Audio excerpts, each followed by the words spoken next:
Hello and welcome into this week's edition of the Rookie Stripes podcast here on Racing News Now. I'm Garth, Allan, and to my right, caught him sleeping a little bit there, it's Mr. Tyler Guthrie.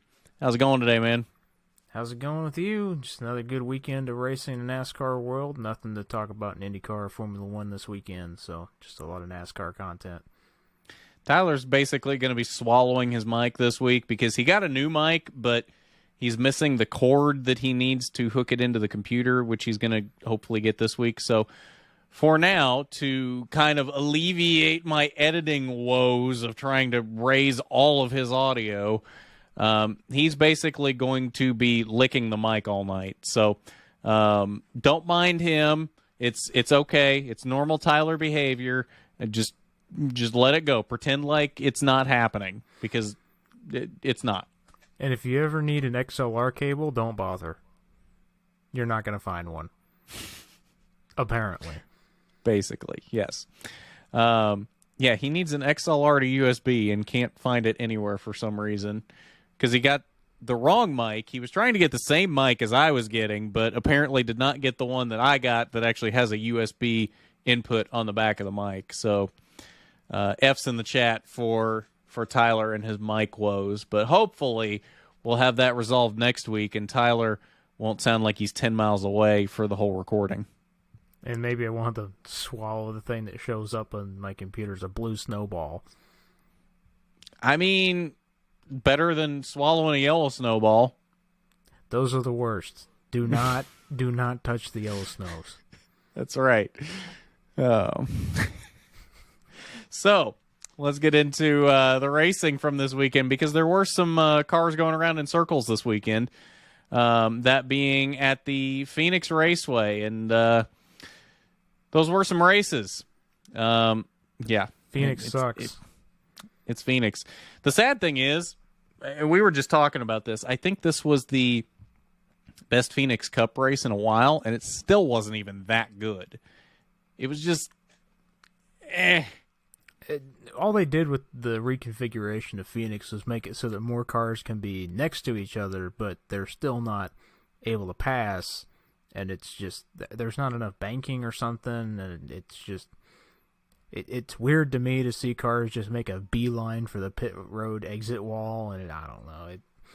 I don't think the racing at Phoenix was ever really great with the way it was before, except for, like the Gen 4 cars and the car tomorrow, which it actually raced pretty good pretty much everywhere by itself. But, what are you going to do? Yeah, I don't know.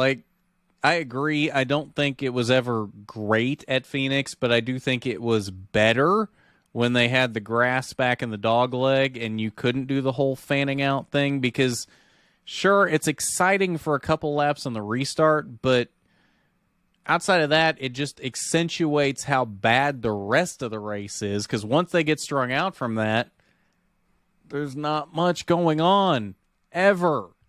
So, also, apparently, it can result in the top 4 cars in the ARCA race getting taken out at once. So, yes, that can happen from situations like that with very unexperienced drivers. Don't want to knock on Connor Jones too much, because he has very little experience in these cars, so I'm sure it was a trademark rookie mistake, basically. So don't really want to harp on him too much for that, but it was a mistake when you come right down to it. And I think it'll be a learning experience, and hopefully Connor Jones does improve from that and learn maybe a little, I don't even know if it was spatial awareness, but does learn from that situation. Definitely seems like another one of those racing deals that happens when you have a track that's like 700 feet wide in some places. Yes, that will happen when it's that wide and it closes up so much because there's not nearly as much room as there is in the dog leg as there is entering turn 1 to where you're actually going to make the corner. You can't just go along the inside of the dog leg and then stay along the inside wall and make that corner work. It's not going to happen. You've got to come back up the track at least to about the top of the apron. So there's much less room entering turn 1, much less usable room than there is going through the dog leg. And that's where you come up with situations like that. Now, while we're on the ARCA race, let's talk slow cars. Again. Again, I feel like this is an ongoing issue.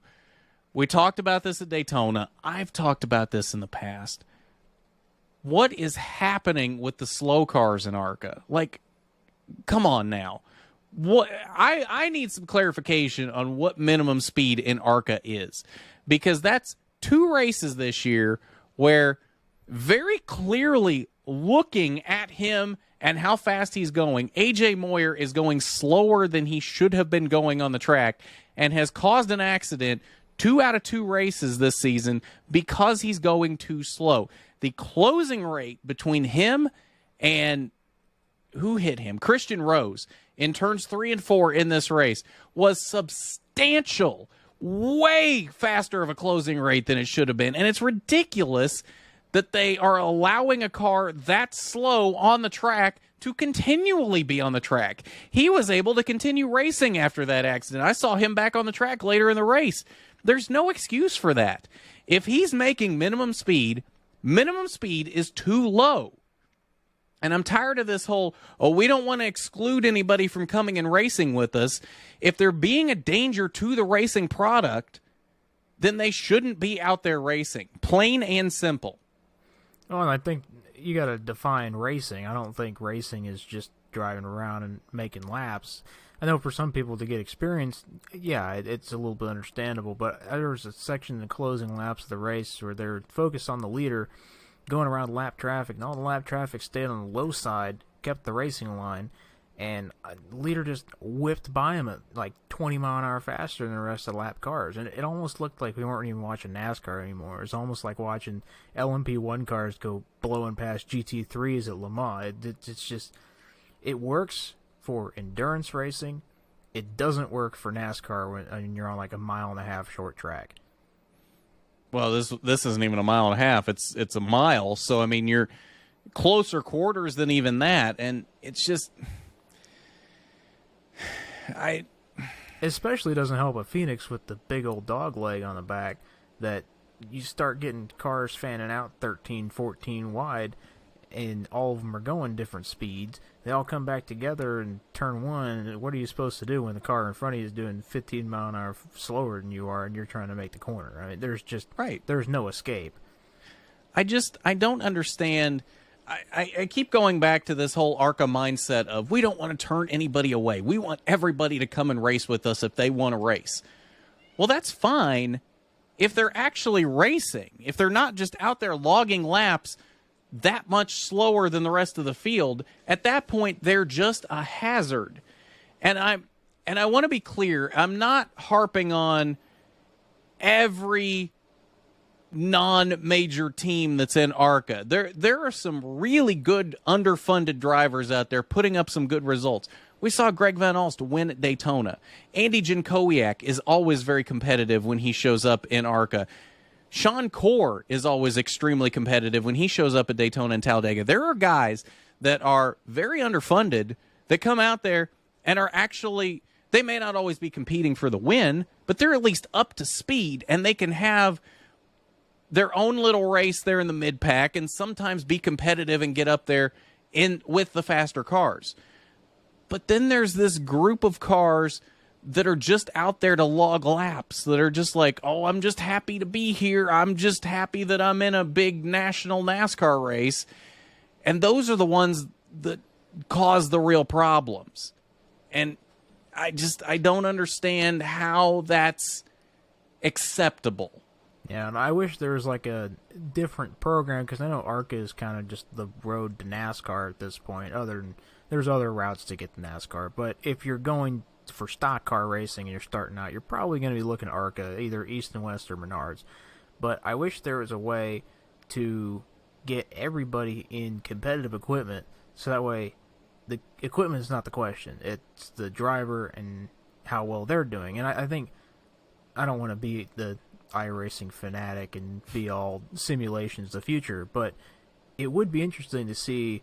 I know they have NASCAR sponsored simulation series, but it'd be interesting to see more structured series that gives you the same equipment on a simulator that you can all race against each other with, and that way when you go to the track, and everybody's in different cars, you know it's the drivers and not the teams or something along those lines. I don't like seeing drivers in slow cars that are getting pinned down because the car is just not fast. There's nothing they can do about it. You know, I've had that thought in the past, and I've brought that up, and I've gotten shot down pretty quickly with it, as my thoughts tend to do. But I've had the thought that maybe we should have 1 or 2 races a year that are like sanctioned points races on iRacing or some sort of simulator platform. That would allow us to, one, like you said, put everybody on this kind of fixed setup to where you can really see who the truly good drivers are. But then at the same time, it also allows us to see racing on tracks that we may not be able to see anymore. Like up until recently, North Wilkesboro would have been a good example of that because they're on iRacing, and up until the last couple months, we didn't think that was ever coming back. But maybe put a cup race on the virtual Nashville Fairgrounds or something like that, and you can do that with ARCA too. And maybe you don't even make it a points race. Maybe you just do a couple of exhibition races for ARCA here or there to kind of prove your point of showing who really is good outside of the limitations of their equipment. So I don't think that's a bad idea. I don't know that anything's ever going to come of it, because I've suggested it in the past and have been told that's not feasible. But you know what? I don't think that would be such a bad idea. I mean, going about the structure and everything of it to get it even to work in the first place would be a bit of a challenge. But I just remember when NASCAR had to go to iRacing because they couldn't go to the actual tracks for a little bit. I remember seeing Timmy Hill just wipe the floor with a bunch of the Cup guys. I understand a lot of the Cup drivers don't do online simulations, stuff like that. But I'll bet you if they knew they had 1 or 2 points races a year that's on iRacing, they'd do it a hell of a lot more. That way they were ready for it when it came around.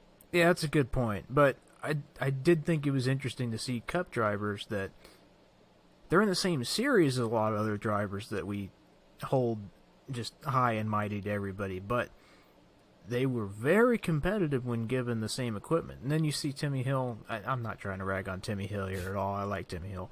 But you saw him get back in the actual Cup car, and he's not racing for a competitive team. And even though he just showed against a whole bunch of other really good drivers that he's a good driver, he's still getting lapped because the equipment's just not fast. Mm-hmm. And I guess that's my frustration with the lower NASCAR series, because in a lot of other racing series in the world, the lower series tend to have pretty similar equipment. And the Indy Lights series has always been like spec cars. Obviously, you're going to have some parts that aren't spec, but for the most part, spec cars, driver on driver, as long as you can get in, that's all you need to worry about. But then you have ARCA where I can't even tell if it's the car or the driver. But I want to say it's the car because I don't want to say bad stuff about the drivers like that. I don't think that any driver can get into a stock car at that level and be 20 mile an hour slower in the corners than the guy leading the race. It just doesn't make sense to me. Well, the thing with ARCA is I think it's more spec than what you realize, but there's still a lot of disparity among the teams because, one, they all have essentially the same body, but some of those bodies may be older than other bodies, so maybe they're not quite as aerodynamic as a brand new one. And then technically they're supposed to be regulated. Everybody's supposed to have an Ilmor engine, but some of these underfunded teams maybe can't afford an Ilmor engine, so they just get whatever engine they can afford, which I think is a lot of the issue with some of these slower teams. They're just buying whatever they can afford, and it's just not a fast engine, so it really becomes an issue when they're on track. But again, that's another thing of ARCA kind of instituting that the Ilmors have to be a thing, but at the same time, we want everybody to race with us, so if you don't have an Ilmor, you can still come race with us, even though you're not really racing if you're 40 miles an hour off the pace. course, with ARCA, a lot of it could be car setups. I know they can't change the car setup during the race very much. I think they only get the one chance when they pit halfway. And that's correct, right? Yes. Yep. But when you're not able to make adjustments on your car and you're going off a practice session, there's not really... If your car sucks, your car's going to suck the whole week, and there's not anything you can do about it. I think it'd be interesting to see like spec setups even with these cars.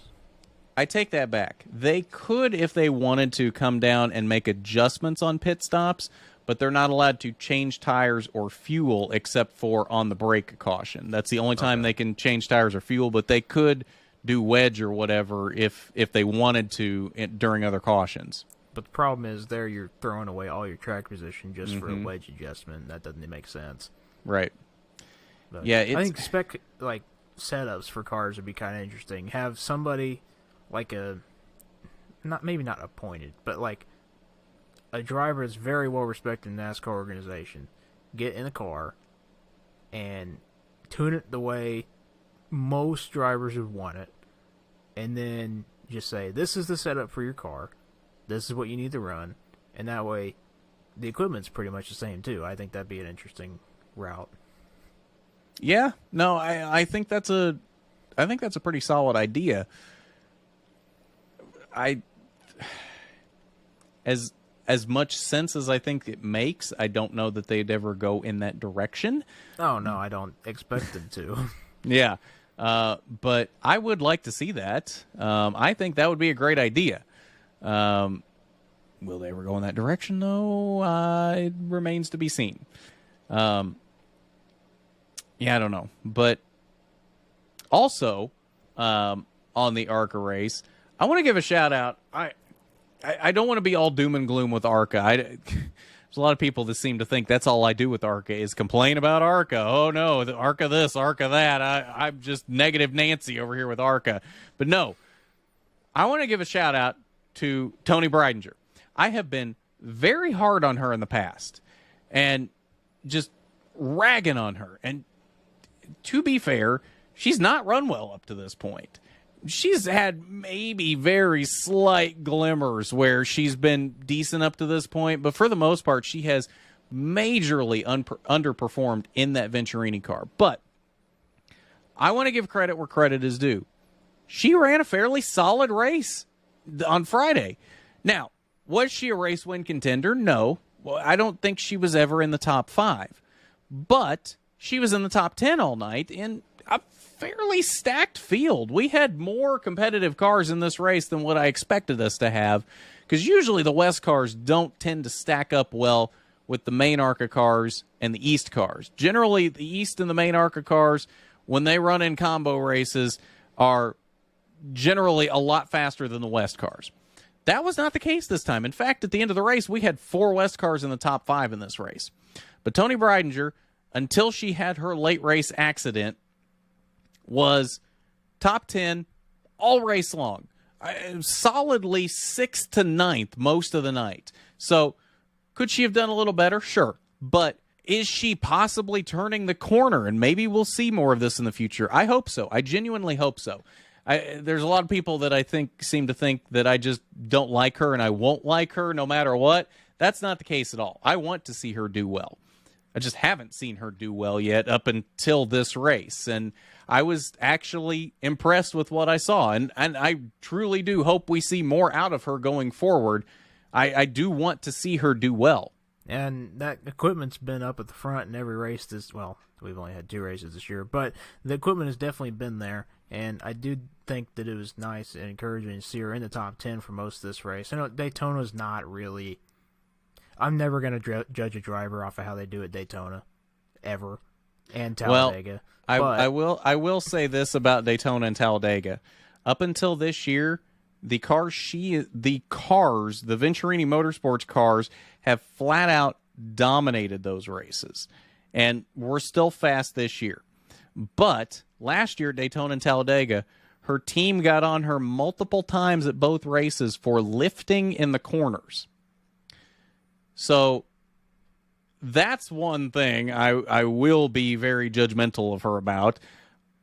But this race, completely different. Actually ran really well in this race. And that's the thing. And Venturini, depending on how you slice it, consistently one of the 3 best teams in this series. So you would expect that someone would run well in those cars. So I'm glad to see she finally is running fairly decent in those cars. Should it be a little better than that? Probably, but it's an improvement nonetheless. And I like seeing improvement. What do you say, rundown of results for ARCA? Let's do it. In first place, coming home with the win, Tyler Reif. Second place, Landon Lewis. Third place, Bradley Erickson. That car did pretty well all race. I know the commentators are talking a lot about that one. In fourth place, the first non-American in the field, Andres Perez de Lara. And in fifth place, Kyle Keller. You did better pronouncing his name than everybody in the booth did. Oh, I know. That made me so angry the whole race. De Lara. De Lara, yeah. It's definitely not that. Nope. In sixth place, our boy Frankie Muniz. Seventh place, Connor Jones. Eighth place, Leland Honeyman. Ninth, Trevor Huddleston. And in 10th, Greg Van Alst. Another good race for him. Kind of got shuffled back towards the end of the race. But nice to see him in the top 10 most of the race again. Yeah, should have been better than that. I mean, he was running about third before that final restart when Landon Lewis kind of jumped that restart and ARCA didn't call it, but that kind of stacked the inside lane up. So he kind of fell like a rock in those last couple laps, unfortunately. But good to see Tanner Reif rebound from that. He fell all the way to third after the outside lane jumped a little early, and he was still able to pass both Bradley Erickson and Landon Lewis in the final 2 laps and come home with the victory. I mean, clearly Tanner Reif had the fastest car at the end of the race after you eliminate William Sawalich and Jesse Love and Jack Wood, but solid car nonetheless. I mean, he was fastest in practice, so it's not like it was a slouch by any means, which surprised me because that was a Chris Loudon-owned car, and Chris Loudon cars have not been generally very fast in the past in the West Series, so I didn't expect him to do much in that car coming into this race. He very much surprised me, and I'm looking forward to seeing more out of him now. I think we might have a potential star on our hands with Tyler Reif able to do something like this so quickly in his ARCA career. Time will tell. It may be a little early to be saying that, but I think it is definitely a possibility there. But back to Greg Van Alst. Yes, running third when that final caution came out. Should have done much better than 10th, but still a good points day for him, especially considering that Jesse Love had a bad day and Andres Perez de Lara and Frankie Muniz were both kind of digging out of points holes from Daytona. So Greg Van Alst still leads here with the points lead by 10 points over Frankie Muniz. Can you believe that we're saying right now that Frankie Muniz is second in the ARCA Menard Series points? That is wild to me. I'm happy to see it. I'm not poo-pooing on Frankie Muniz at all. I love Frankie Muniz. But that is not something I ever thought I would say, is Frankie Muniz is second in ARCA points. Dream come true for you after some of the things you said at the beginning of this podcast. What did I say at the beginning of this podcast? We were getting ready for Daytona for ARCA. You were pretty high on Frankie Muniz. I was? You said you liked him. I said I would like to see... okay, no, I remember this now. I said I would like to see him do well, but I don't know... I have no idea what to expect out of him because I didn't know... this is what we can expect out of him. Apparently. I mean, career best of 6th. He's continuing to improve. He got 11th at Daytona and ran, honestly, better than that at Daytona, and then ended up 6th here in Phoenix. So, honestly, solid start to the season. I'm actually very impressed with what we've seen out of him to begin the season. I don't know that it's out of the realm of possibility as he continues to get experience and get better. I don't know that it's out of the realm of possibility that he doesn't win a race before the end of the season. And how wild would that be? Be a heck of a deal there. Wouldn't it, though? I mean, there's already been a lot of focus put on ARCA this season strictly because of him. I mean, the amount of articles and videos and things that I've seen about former Malcolm in the Middle star Frankie Muniz is running in NASCAR this year. Can you imagine what that's going to be like if he actually wins a race? It'd be the Chase Elliott of ARCA. Basically, I mean, he kind of already is. I feel like he's probably got more social media following than Chase at this point. Probably a little bit more personality, too. Yeah, but and he doesn't have a broken leg, I mean, so he's already got a one-up on him right now. It's not hard to have more personality than a wet paper plate. Yeah, no kidding. And a better personality than having a dad, you know? Yeah, exactly. Oh, we're going to get so much hate for this. It's okay. I like Chase Elliott. I'm a big Hendrick fan, but holy moly, that dude is the most boring person to interview. He really is. I don't want to say ever because there's probably somebody worse, but out of all the people to have as your star driver in the series, it's like, good Lord. I honestly can't think of anybody off the top of my head that in NASCAR history that's ever had less personality than him. You're probably right. There's probably somebody, but I can't think of who it would be. Maybe, okay, down in the comments. Can't have a Hooter sponsorship and not have a personality. Exactly. Like, come on. Yeah. Okay, so down in the comments or in the live chat if you're here on the premiere, tell us somebody that has less personality than Chase Elliott in NASCAR, in either current NASCAR or in NASCAR history. Let's start this debate right now. Who has the least personality in NASCAR history? I want to see this going on in the chat right now or down in the comments. I'm actually interested to see what people come up with because I am too. For the most part, NASCAR's had a lot of personality-filled drivers. I mean, that's just kind of how NASCAR's always been. Mm-hmm. And I mean, the thing is, a lot of them, even the ones that haven't had a lot of personalities, they've had big personality moments. Mm-hmm. Like, I don't know that Jeff Burton ever had a lot of personality, but he had that fight with Jeff Gordon at Texas. So like Jeff Burton would explode every once in a while. He would. He really would. So and Chase Elliott gets taken out by Kyle Busch a couple times. And he goes, "Oh, let's go get him next week." It's like, really? Come on. The only time I can remember Chase ever having moments where he got fiery like that would be either when Denny Hamlin took him out at Martinsville in 2017. Is that right? Yeah, somewhere around there. And then his and Kevin Harvick's little scuffle at Bristol a couple of years ago. Even that wasn't really a whole lot of personality. It was just some high-tech bumper cars for the most part. Right. That was he did more... flip off Kyle Busch. That was entertaining to see. That was pretty good. I'll give him credit on that one. That I did not expect out of him. So then, there was a little bit of personality after there. The race, he just took it back. It was like, oh, I'm sure he didn't mean to do it. It's like, stick with it, man. I want to see a fight. Got to go to the Xfinity Series for our fights now, apparently. Yeah. This is just going to give Landon more fuel from the fire. One of our regular viewers, Landon, who's a big Chase Elliott fan, that says, I hate Chase. So this is just going to give him more fuel for that. I don't hate Chase. I just don't think he has a personality. I think he's a decent driver. I'm not going to say any more than that, but I think he's a decent driver. So I think it's interesting just like how little personality Hendrick Motorsports in general has now. You got Chase Elliott, Alex Bowman, who, like, Bowman's big take is just, well, everybody hates me, so we'll make some jokes about it, which is funny. Yeah. That's not really a personality, but it's funny. William Byron, the computer nerd, I love William Byron, but holy moly, that's not much of a personality. And then who else we got? Kyle Larson? I don't think he's really allowed to have a personality. For not anymore. I don't think so. I don't think he's allowed to anymore. Yeah, that kind of got him in trouble a little bit. Yeah. And the sad thing about Bowman is we've talked about this before, like a week or two ago. Bowman had personality in the past, and then all of a sudden he goes to Hendrick and doesn't have personality. So that's I found unfortunate. a radioactive of Alex Bowman, like when he was running an '83 car or whatever. And was that the one I was talking about where he made the joke about Brian Scott? Yeah, that was it. Yeah. It was funny to listen to, but now the corporate greed of.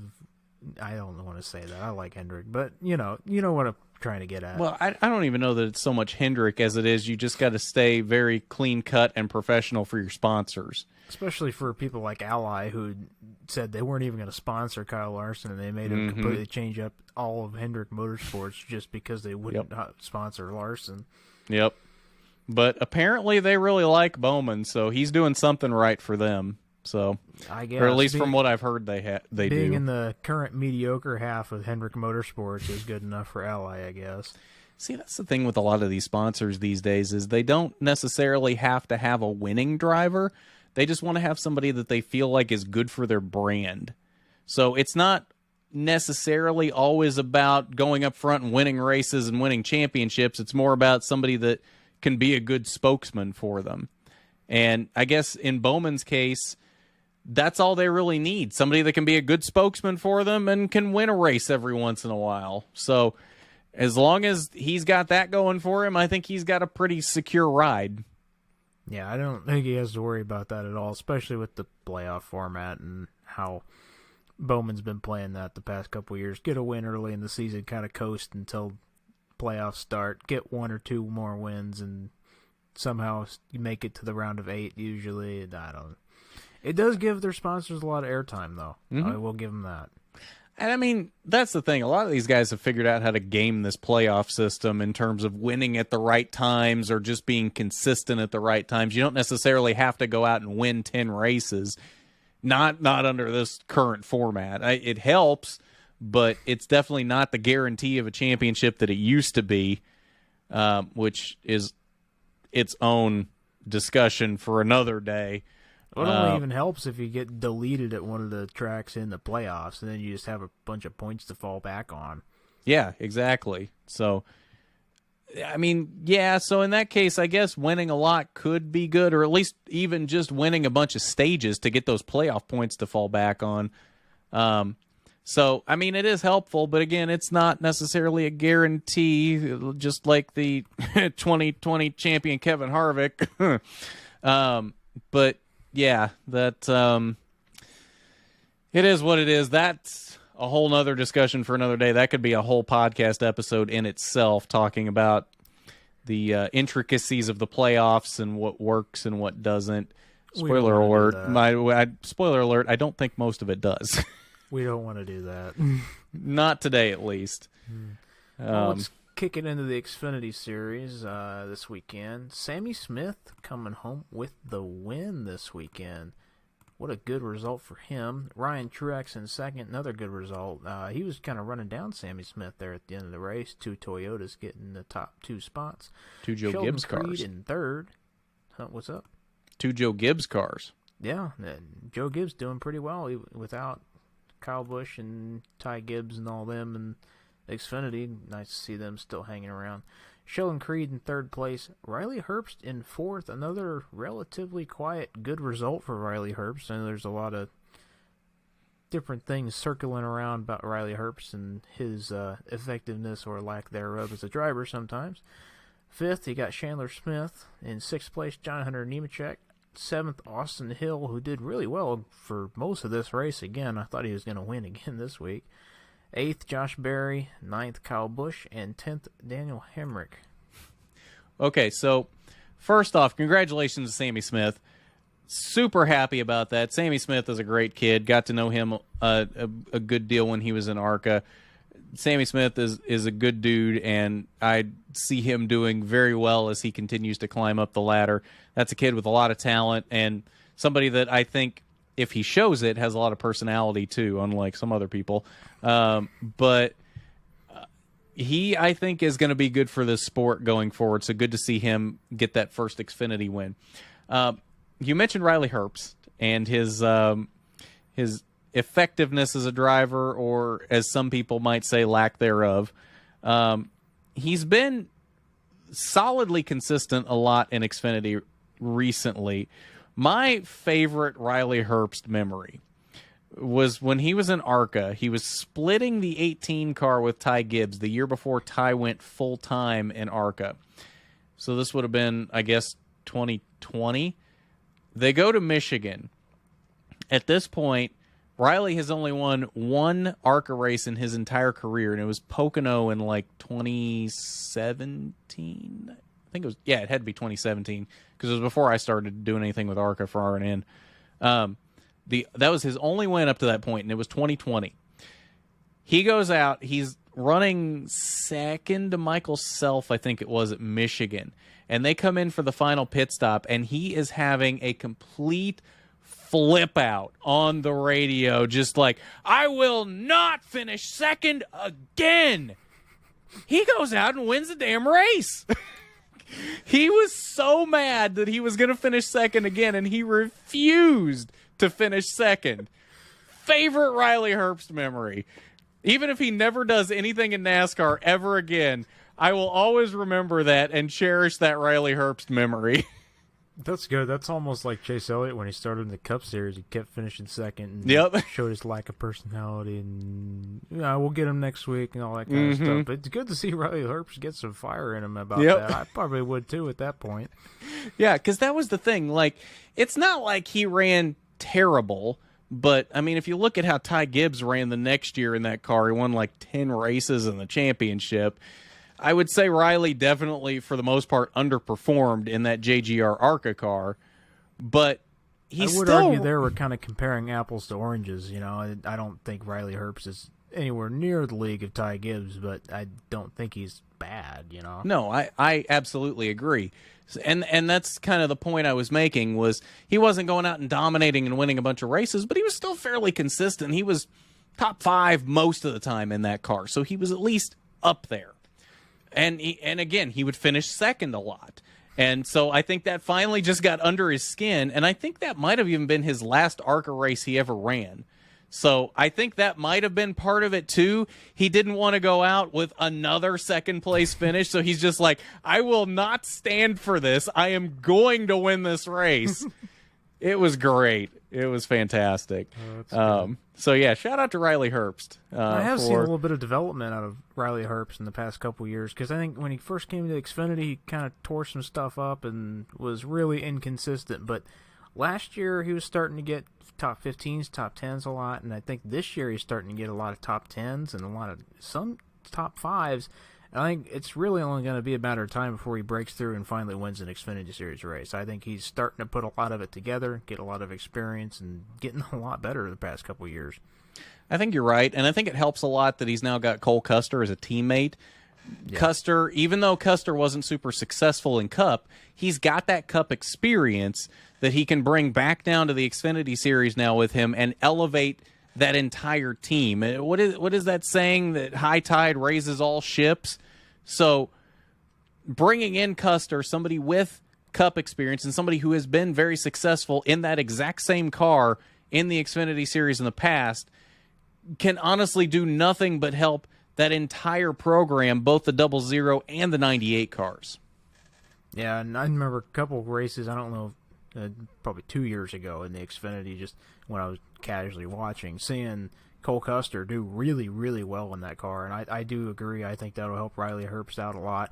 I think it'll help because Riley Herbst hadn't had a whole lot of experienced teammates in the Xfinity Series so far. I think he had Austin Cindric sort of by affiliation with Ford the past couple of years because there's so few Fords in the Xfinity Series. But I think having Cole Custer there will help him a lot. And not even just being able to learn, but helping the team out with setups. I mean, I don't want to say Riley Herbst doesn't know what he's doing with the setup, but I do think Cole Custer being super competitive in that car the past couple of years is going to have a couple tricks up his sleeve. Well, he had teammates when he first came into Xfinity, because when he came into Xfinity, he was in the JGR car. So he had teammates that way. But since he's come over to Ford and Stewart-Haas Racing, yeah, you're right. Last year, he didn't have a teammate, and the Penske Xfinity car didn't even exist last year, so right.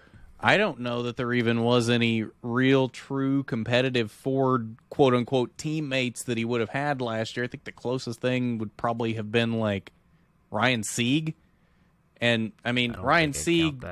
Well, Ryan Sieg's been pretty decent the past couple years. I mean he did make the playoffs last year, so. I mean, it's not like he's not been competitive, but at the same time, he's not quite on a Stewart-Haas level either, so I don't know how much help that truly would be to helping elevate Riley and that SHR program. I think Cole Custer coming in back in as a second SHR car is definitely a lot more of help there. Got a little talking point here. Are we ever going to get over the Junior Motorsports beef this year? They had teammates taking each other out again this week. Honestly, I missed that. So fill me in on that because I must have missed that part.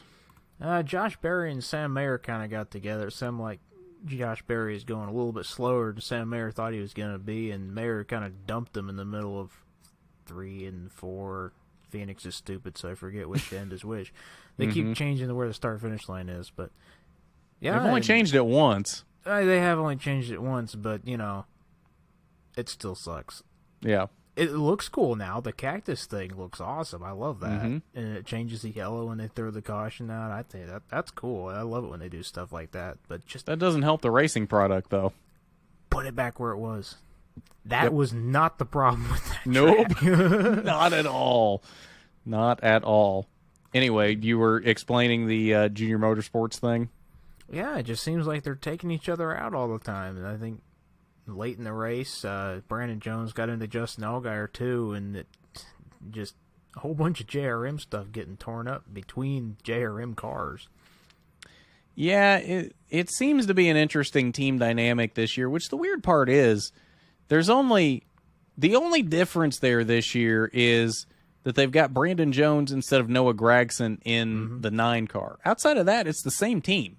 Right. So And really last year, it seemed like the only, at least what you could see from the outside, it seemed like the only real issue in that team was that Sam Mayer and Noah Gragson didn't really get along. But outside of that, it seemed like they had a pretty decent team dynamic. So I don't know. I don't know what the deal with Junior Motorsports is this year. I don't know if it's just a lot of bad luck to start the season or what exactly is the real problem there. I mean, I wouldn't necessarily consider Daytona bad luck. I would still say that was more of Justin Allgaier being too greedy too soon and screwing over the entire team by doing that. But it doesn't help when you go full Joey Logano at Daytona. Yeah, that's true. That definitely doesn't ever help. It'll be interesting to see through the rest of the season. I don't really think that the drivers themselves have a whole lot of beef with each other, but it's just might just be a little bit of circumstance that the JRM cars keep finding each other in the same place, and it always happens to be a little bit of contact getting into each there. other. Yeah. We'll see how it goes the rest of the season, see if they have some meetings and sit down and talk about it or what. But it's interesting. Yeah, I don't know. It's been a very interesting start to the season for Junior Motorsports, that's for sure. So, do we want to move on to the Cup race now? We should probably get moving on to the Cup Series. All right, Mr. Results Man, what do you got for us? Mr. Results Man, I like it. Well, we're just going to change your name to Mr. Results Man. You're not Tyler anymore. You're just you're Tyler Results Man. Your last name is Results Man now. You're no longer Tyler Guthrie. We're Results Man. That's right. We're going to get your name legally changed to Tyler Results Man. You got to put the in there somewhere. Tyler the Results Man. Like that'll be your middle name. The Ohio State thing. You got to do that with the Results Man. That's going to be your middle name. Or just call me Tyler the Creator. That's fine too. The Creator? Yeah, like the singer. I must be a boomer because I don't know who or what that is. You are. You're old. Don't remind me. I like to feel like I'm still young. Don't make me feel as old as I am. You can feel however you want. That's not my problem. Well, yeah, but you keep making me feel like I'm a boomer over here. Doc says I'm not a boomer, don't you? Doc says I'm still a very young, handsome man that all the girls want. Is that what he said? I think we might need a translator for Doc. I think that's all. I think that's what he said. No, actually, what he said is, "I'm all you need. You don't need a girl. You just need Doc." See, there you go. And I would believe that one, actually. Yes, I would 100% believe that. All right, let's get into the race results for the Cup Series at Phoenix. William Byron taking the win again. He did very well in the first stage. I think he led almost every lap of the first stage. Again, after dominating or sweeping the stages last week, didn't quite get the broom back out this week because Kyle Larson won the second stage. But another incredibly strong showing from William Byron. How about that Valvoline scheme? The Valvoline scheme was pretty good. I quite enjoyed that. Is that another $85 diecast for you? Maybe? I don't know. It's not my favorite Valvoline scheme. Yeah. By a long shot. Right. But I do like William Byron, so we'll see. I don't know. I'm trying to not buy every race win diecast this year. I'm not off to a good start there because there's been some good looking cars winning some races, which after the horrifyingly hideous paint schemes we had last year, for the most part, it's nice to see cars that I actually would consider buying, regardless of Lionel pricing. That's a whole nother rabbit hole of an argument there. Well, I think after 1 year of the numbers being moved forward, I think these graphic designers are finally figuring out how to make decent schemes with the number placement. Yeah, and Hendrick with Lefty getting in there has been... They're better than they have been. Yeah. The Except for the Raptor scheme. The Raptor scheme, okay. The design on the Raptor scheme, sure. Yeah. The color scheme on the Raptor scheme, no. Yeah. As a paint company, I would be kind of horrified looking at that. Right? Especially after we almost had the return of the Rainbow Warrior with the 24 car. I feel like this Valvoline scheme is more Rainbow Warrior than any Exalta scheme he's had recently. I agree.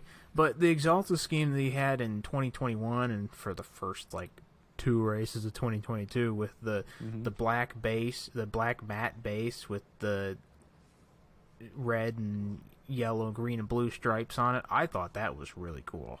It was kind of a nod to 24 Days of Old with Jeff Gordon, but also, I'm not going to say futuristic, but kind of modernized. And it was a William Byron scheme. Yeah. After he had the Jeff Gordon Flames for a couple years, which is a little off-putting to me, but it didn't even look as good as the Gordon Flames did. It was like a cheap knockoff. Yeah, the colors pattern was a little different. They had a couple that were pretty good, but I think a lot of it was nostalgia too. Yeah. Because I think if you look at a Flames car, you're going to see the blue and red 24 and just be disappointed because of how awesome that car looked for so many years. Yeah. Which I've got a Flames Jeff Gordon diecast around here somewhere. His 2014 Brickyard win. Tell you what, I finally picked up the Jeff Gordon 2007 Charlotte Department of Defense car. I had a 1/64 scale diecast of that when I was a kid, and we had a flood at our house, and that was the only thing I can specifically remember having before the flood and not having after.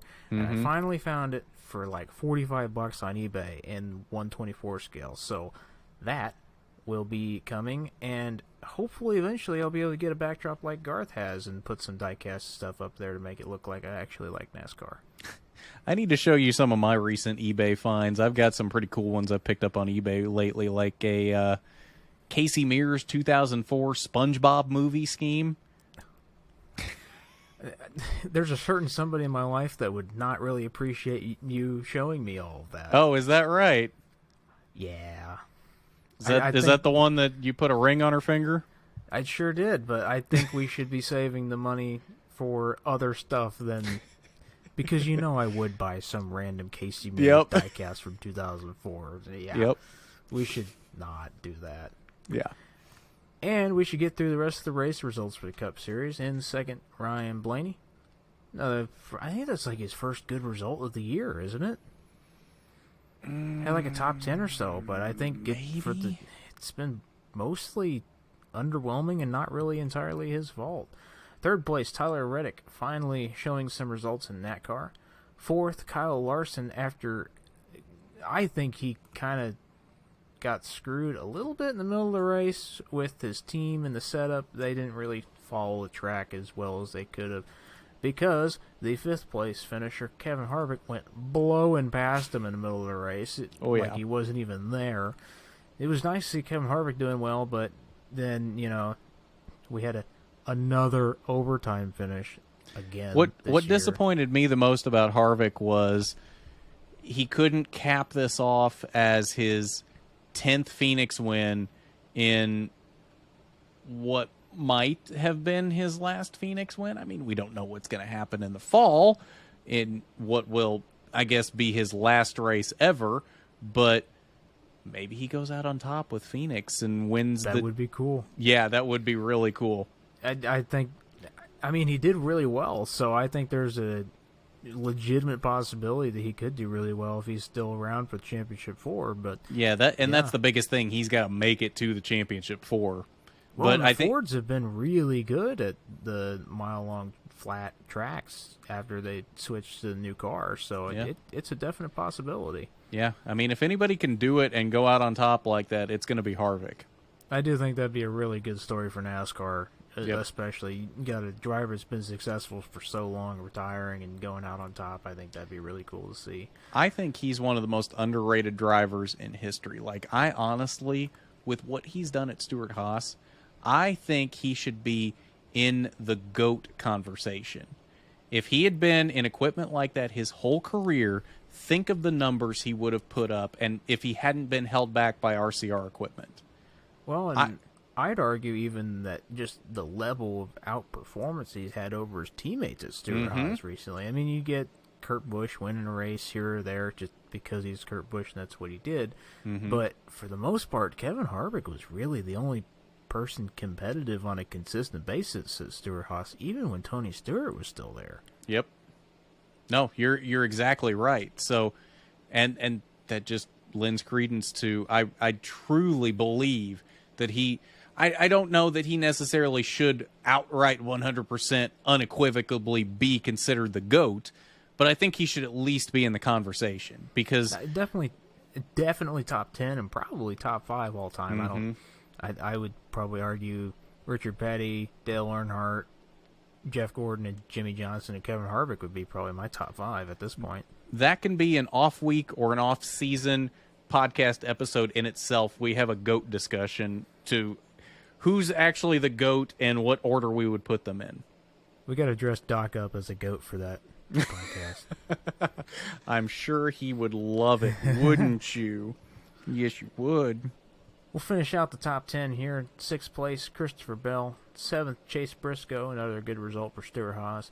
8th, Kyle Busch, kind of quietly top 10 for him. He had a couple penalties and fell back again this race. 9th, Alex Bowman, and 10th, Josh Berry. That puts all 4 Hendrick cars in the top 10. Yeah, not bad. Much better showing out of Josh Berry this week than last week. Happy to see some improvement there. I'll be interested to see what he can do moving forward.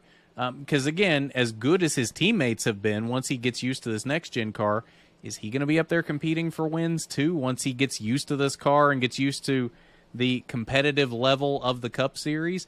Is that a possibility for him? We'll see. Will he be in the car long enough to get to that point? I don't know the answer to that either. I think Chase is only supposed to right now be out like 6 weeks, so I don't know that that's necessarily long enough for him to really get to that point. But you know what? I don't think consistent top 5s for the rest of the time are out of the question, or at the very least top 10s.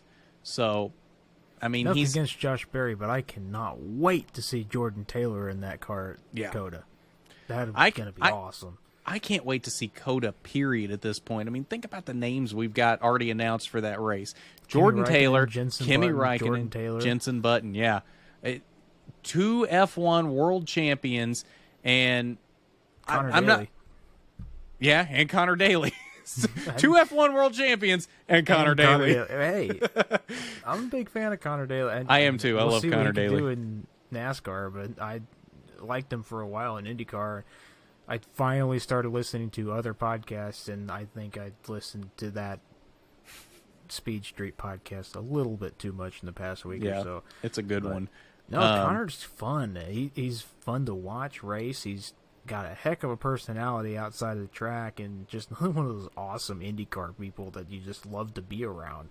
Yeah. But I think it'll be interesting to see if he could do well in the Cup Series, and I think it's really encouraging to see different drivers branching out to different places. And kudos to their teams for letting them do so. Well, and when he made his Cup debut last year at the Roval, he did pretty decent. Better than I expected him to do in that 50 car. So I think as long as the money team doesn't bring him that flaming pile of dog that they brought him for Daytona, I think he can do pretty decent at COTA. And I mean, he's got a decent amount of experience at COTA, doesn't he, in the IndyCar series? So I only went there once. Oh, is it only once? Okay. Maybe twice. Okay. Well, I mean, he's got experience Texas there at least. Threw a fit because Texas sucks, and they decided that the COTA race was too entertaining, and they wanted just Texas, and I hate Texas. God. Yep. What a stupid track. I've heard rumors they're going to turn it into another Atlanta. Like new Atlanta or old New Atlanta. That's going to be miserable for IndyCar. Yep. IndyCar probably just won't go.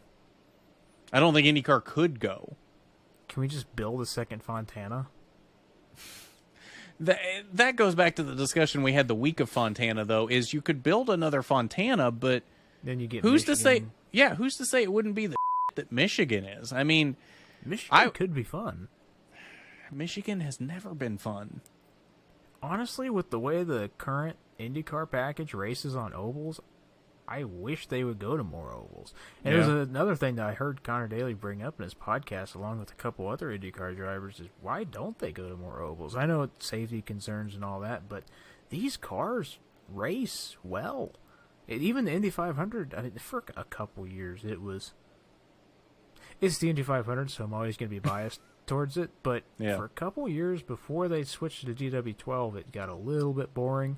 But now that they've got this new package on it, it's been racing pretty well. And I think Indy, with the way cars are set up now and how fast everything is, Indy's a difficult track to have a good race. And if you have a car that can have a good race at Indy, why not try more ovals? Yeah. No, I 100% agree. And it's not even just ovals. Gateway does not count. Gateway is not a good track for IndyCar. Jesus. Gateway, I don't think, is a good track, period. I've not seen very many good races, even out of stock cars there. Huh? The trucks are okay. They're okay, but they generally don't race fantastic there. I can't remember the last good race I saw at Gateway, no matter whether it was ARCA, Trucks, Cup. I don't remember a good race at Gateway. I don't think they happen. Budget Darlington.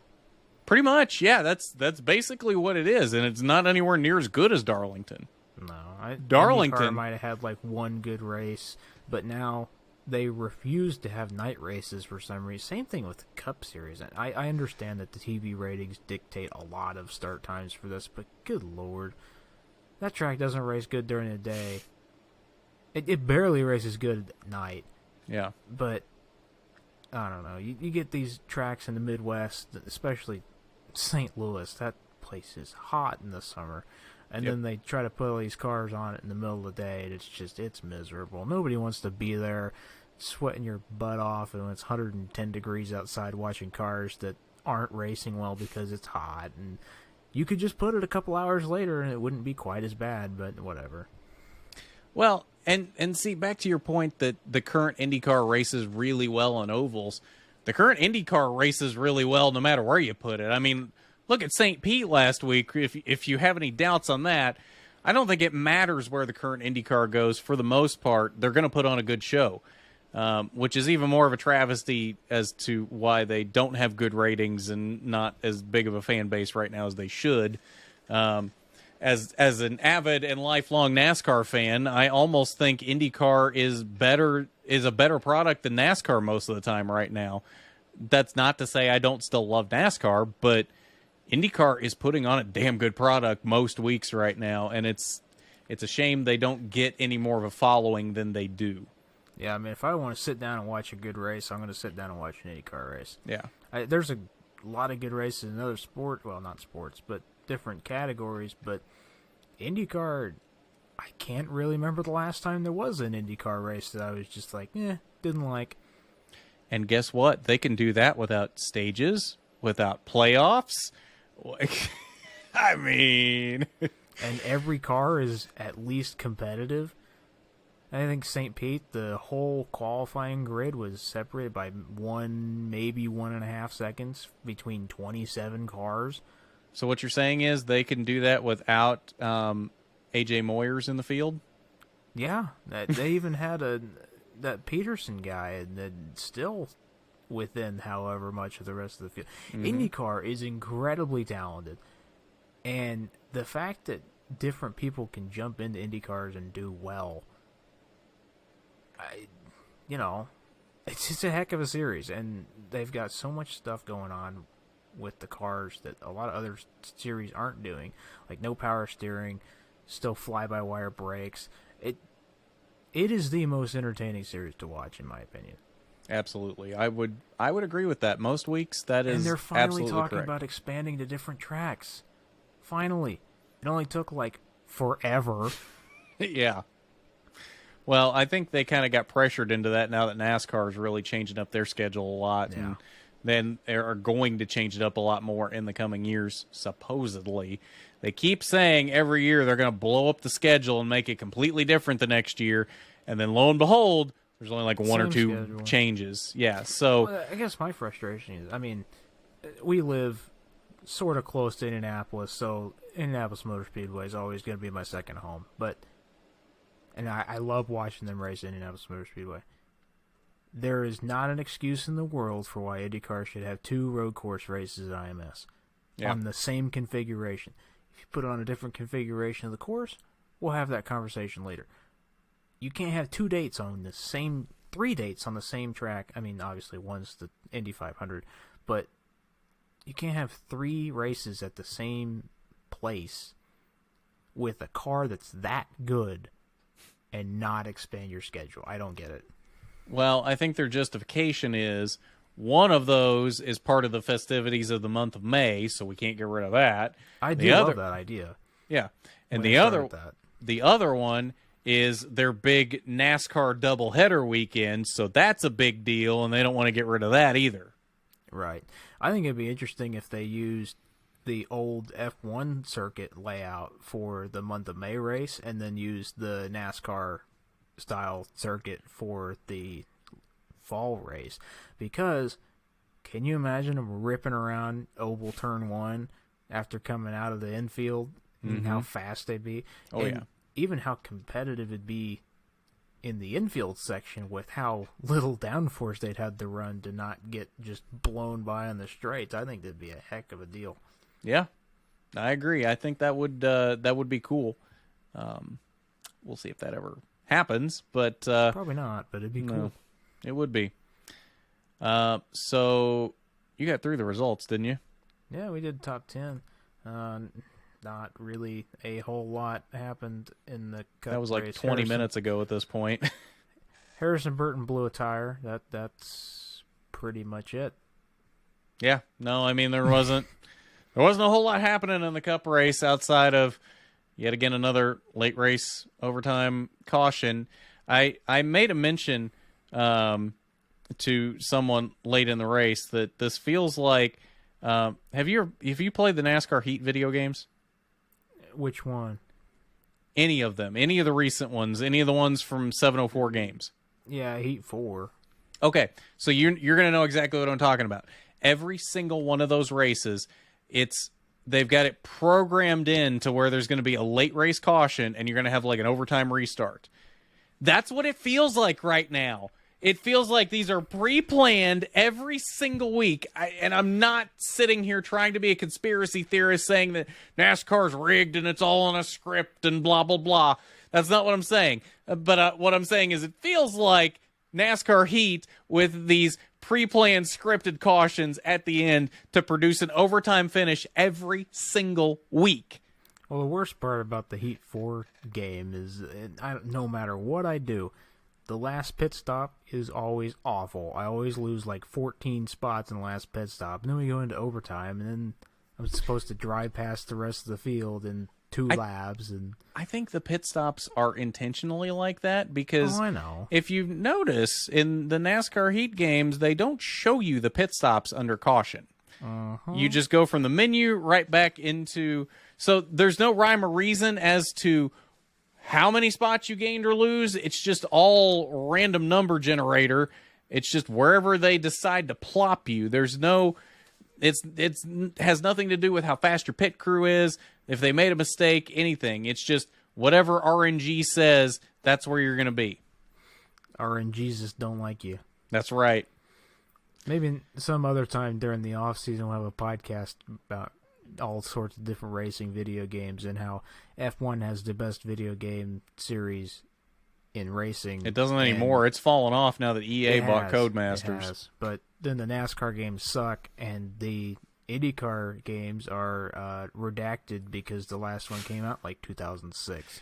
Well, the NASCAR games at this point might as well not even exist because they're being put out by a company that's just a scam. Ignition is absolutely unplayable. It is. And think about the fact that that same company is about to put out an IndyCar game this year. Yeah. Yep. Yeah, and they're supposed to put out a NASCAR game this year, but last I saw, they don't even hardly have it started. They put out an SRX game. Not the same company. Well, it's not the same company, but still, you know. Yeah, that's iRacing and Monster Games, which everybody is kind of hoping at this point that that Motorsport Games folds and iRacing and Monster Games swoop in and take the contract. I wish iRacing would figure out their IndyCar contract. Yeah. Did you hear about that? I did. Of all places to go for exclusivity, you go to the company that is a scam. I don't know what the thought process was there. And especially with all that iRacing has done for IndyCar. Yeah. They had a whole official series. Yeah, and they do the iRacing Indy 500 every year, and now it can't be the iRacing Indy 500. It can be the 500-mile race at Indianapolis Motor Speedway on iRacing or some BS like that. iRacing has had the best IndyCar simulation since it came out. Forza doesn't count. Yeah, Forza's good. Graphics, racing, not so much. Yeah, Forza is not really as much of a simulation as people want to give it credit for. It's a fun game. Oh, yeah. But it's not the simulation that people want to tout it to be. No. I enjoy playing it, but, you know, it's mostly because, I don't know if you were into Forza when they brought the Xbox One out, but holy crap, when they brought the Xbox One out with Forza 5 and the graphics and that were just insane.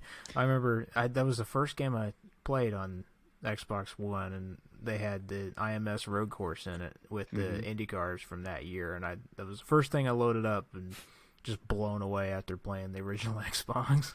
The only Forzas that I have played Motorsport 6 and 7, and then what was the new Horizon 5?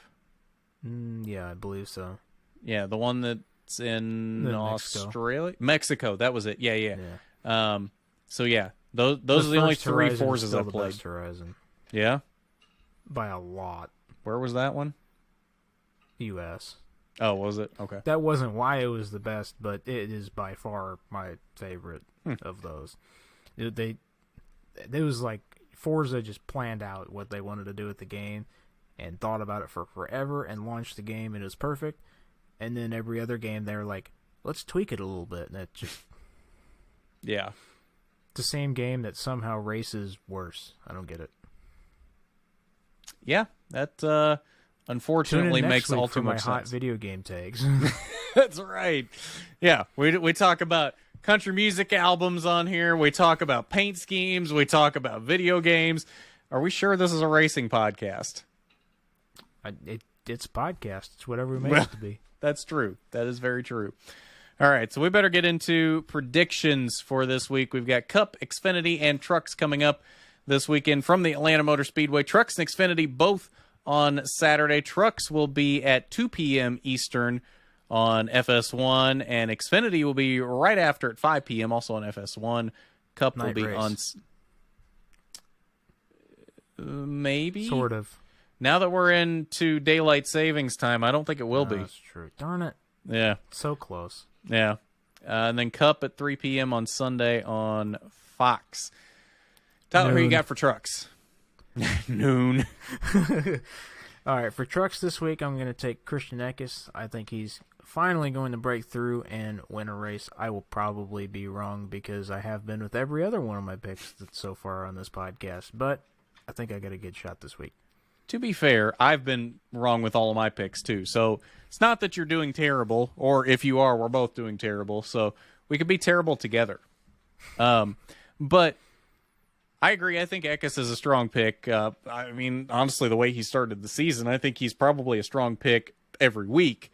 You could probably pick him for every race this season and be very close, if not the winner every week. So that being said, I'm going with the other driver that is probably the strong pick every week this season, and that is the defending champion Zane Smith, who already has one win this season at Daytona. And I think he will back that up and pick up win number 2 for the season this week at Atlanta. So moving on to Xfinity, which again will be right after the truck race on Saturday. Tyler, who you got for Xfinity? Got Riley Herbst. I think he's finally going to break through and quit getting second. I know he hadn't finished second, but finally break through, get a win. He's been doing really well, very consistent so far this year, and I think it's just a matter of time, and this might be his week. You know, that's an interesting pick. Last year, I would not have said that was a good pick, but the way he started this season, I think that is a fairly solid pick. I think it will be interesting if he is the first SHR car to win this year, and he wins before Cole Custer. That would be an interesting story, but I don't think that's a bad pick by any stretch of the imagination with how he has started this season. I, on the other hand, am going to go with the tried and true pick that has won 2 out of 3 races this season, which means he's probably not going to go 3 for 4 to start the season. But I'm going to go with Austin Hill. I think he has had such a strong start to the season. He's been so good at Daytona, Talladega, and the Atlanta and these style tracks since he's been in Xfinity, and even when he was in trucks too. So I don't think he's anywhere close to a bad pick at this point. I think he has a very good shot at going 3 for 4 to start the season, and wouldn't that be quite the story if he went 3 for 4 to start the Xfinity season? I think at this point he's probably everybody's pick to win the championship too. I think you got to be probably living under a rock to not at least have him in the conversation at this point to win the championship this year. Moving on to the Cup Series. Tyler, your pick last week was going to win until the late race caution, or this week was going to win until the late race caution. Who you got this week that's going to lose on a late race caution? I'm going to go with Kyle Larson because he's already done it twice already. Yeah. No, I think the Hendrick cars did pretty well this track last year, and I know William Byron did really well here last year and won one of the 2 races, but I think Kyle Larson's been doing really well lately, and again, just a matter of time until he wins. The Chevys have been doing exceptionally well so far this year, and we'll see. Maybe he'll lose in an overtime finish again because NASCAR. You say the Chevys have done really well to start this season, but I would contend that it's not necessarily the Chevys as a whole. Yes, Kyle Busch won at Fontana, but I think it's Hendrick Motorsports that essentially has been the ones to start very strong this season. And even more specifically than that, Kyle Larson and William Byron have been the 2 that have been head and shoulders above pretty much the rest of the field this season, even their HMS teammates. Alex Bowman's kind of been in the picture, kind of not, depending on the week. And then Chase has been gone for a couple weeks now. And even before then, like, he was kind of in the conversation, but kind of not as well. So we'll see what he's like when he comes back from his broken leg. But right now, I think it's Kyle Larson and William Byron that are kind of the 2 consistently week in and week out that are just fantastically amazing right now, and I don't see that changing anytime soon, and that is why I am going with William Byron to win 3 in a row. Yes, I think William Byron goes 3 in a row this week. He won this race last year. He is very good, seemingly, on the new Atlanta. I don't see any reason at this point. He's got all the momentum. I don't see any reason why he can't go 3 for 3 right now. He is on a very hot streak right now. And even before he won the last 2 races, he had a very strong start to the season before that. I don't see any reason why he can't win again this week to go 3 in a row. If he wins this week, I might go and buy one of those giant-ass hats that he's been wearing in Victory Lane recently. I'll consider it.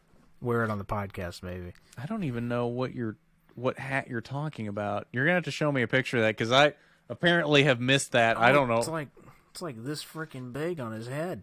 Like a foam cowboy hat? Yeah, it's not a cowboy hat. It's like just a giant baseball hat. But even Jeff Gordon is wearing one in Victory Lane today with him. Okay.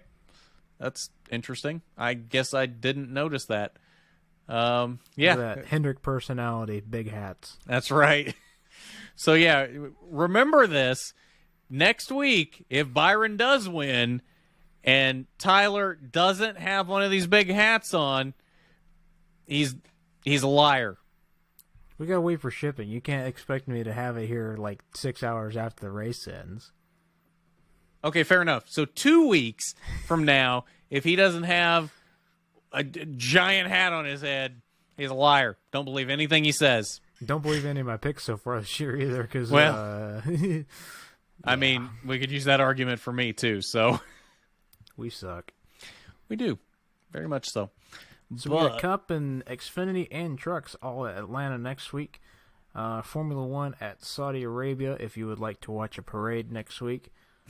No IndyCar because we're waiting for the misery of Texas in a couple weeks. And I don't... ARCA next week? No? Nope. All right, well, that's our predictions for this week. The drivers you can expect to do terrible this week in this race. So keep that in mind as you're watching the race. If those are your favorite drivers, don't expect much out of them this week. But I think that's going to do it for us this week on the Rookie Stripes podcast. Have a good weekend. Enjoy the racing from Atlanta, and we will see you next week, same time, same place, 6 p.m. Eastern on Wednesday for the video version on RNN. And it seems like Tuesday has been the normal day for the audio version going out. So if you're following the audio version, that should be when it goes out. But again, I'll try to get it out sooner than that if I can. But seeming like Tuesday is the day for that right now. So that's going to about do it. So at that, I'm Garth. That's Tyler. And this is the Rookie Stripes podcast on Racing News Now.